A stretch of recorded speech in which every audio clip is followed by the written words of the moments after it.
Last night, Pau Gasol lit the Milwaukee Bucks up from all over the floor to the tune of a career-high 46 points along with 18 rebounds. And this was just another example of his career resurgence in Chicago, where he's putting up the kind of numbers he did during the Lakers' championship years, and a career high in blocks as well. Let's jump into the game and see how he was able to get so many buckets. First off, looking at his shot chart, he was definitely hot from outside, going 5 for 7 across the top of the key. But his damage in the restricted area is the key here. Normally, Pau averages 8.7 shots in the restricted area, but against Milwaukee, he took 18 shots there. The Bulls open up running a play we've seen the Clippers run for Blake Griffin layups and dunks. A dribble pitch out top, while Pau gets a double back screen to the left block. When he gets it that low, it's almost impossible to stop. Nice choice with the lefty hook off the glass. Big men typically have to rely on their teammates to generate shots for them, and here, the Bulls run a little bit of triangle action to the corner. The Bucks don't need Pachulia to rotate down onto the cutting Butler since Middleton did a nice job of that. Easy pass for Butler, and Pau gets going from the outside. Pau also got some calls from the refs, as he does a nice drop step to the lefty jump hook, and Pachulia got whistled for an iffy call on a little contact off the off arm. On the isolation post-up, Pachulia initially did a good job to force Pau out farther than he wanted to be, but on the face-up, Pachulia gets a little handsy, so Pau surprises him with a one-legged runner and one.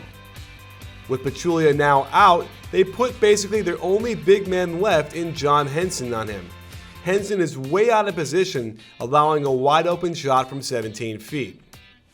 The Bucks ice this pick and roll, and there are a few guys in the league who can take advantage. After containing, instead of shuffling sideways for 2 steps, he needed to turn and run to close out. This makes him slow and ineffectual on the jumper.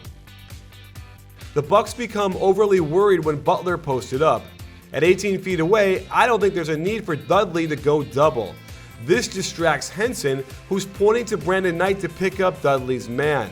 For a split second, Henson relaxes, puts his arms down, and Pau cuts right over the top. Allowing him to catch this close means there's nothing you can do to affect whether Pau scores or not.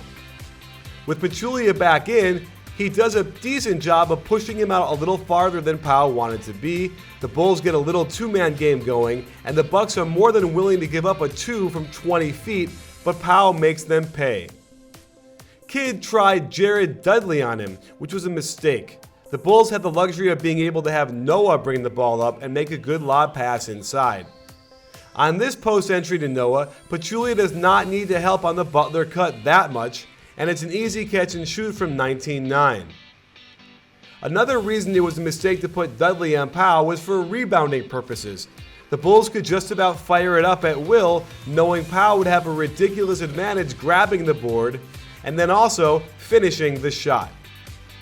The Bulls continued to make the Bucks pay for putting Dudley on him, and a really beautiful yet simple turnaround half hook by Pau. At this point, I would have loved to have seen Giannis guard Pau and see how his long arms would affect the Spaniard's shooting. Unfortunately for the Bucks, the Bulls kept finding new ways to exploit this matchup. The long twos they gave up in the first half were important because it opened up this play out of the high pick and roll. Henson feels the need to close out quickly. Pau takes advantage of the terrible footwork by Henson on his closeout to blow by him for an easy layup.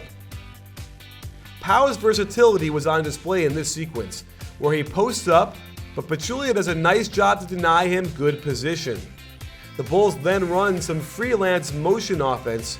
Pau floats to a spot up in the deep right corner, and again, because he was hot from the outside, Pachulia bites on the shot fake. Giannis does not see the ball coming, and Pau caps off his career night with another driving layup.